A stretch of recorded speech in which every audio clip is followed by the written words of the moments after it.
Hi, I'm Alison Morrow with your DNR report. The first few hours after a wildfire starts are the most important for containment. Crews call it the initial attack. So the initial attack is the first resources on scene, attempting to stop the fire and keep it as small as absolutely possible, utilizing hand crews, engines, and aircraft, and in cooperation with our partners such as the Fire District, the U.S. Forest Service, National Parks.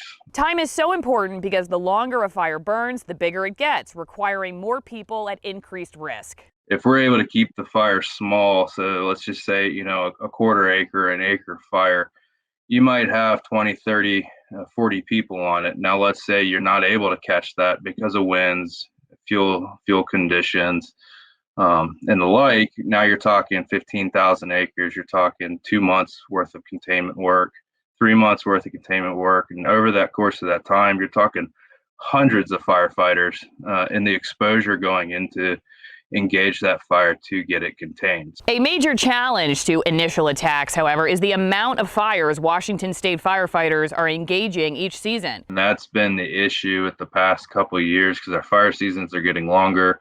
They're getting more fires at one time. And so there's a lot of resources being dedicated to all these fires. And so you start to really run out of resources and unable to fill resource needs because they're just not available. Though fire is a natural phenomenon that serves a healthy purpose for wild lands, the more people spread out in communities, the greater the risk for loss of life and property.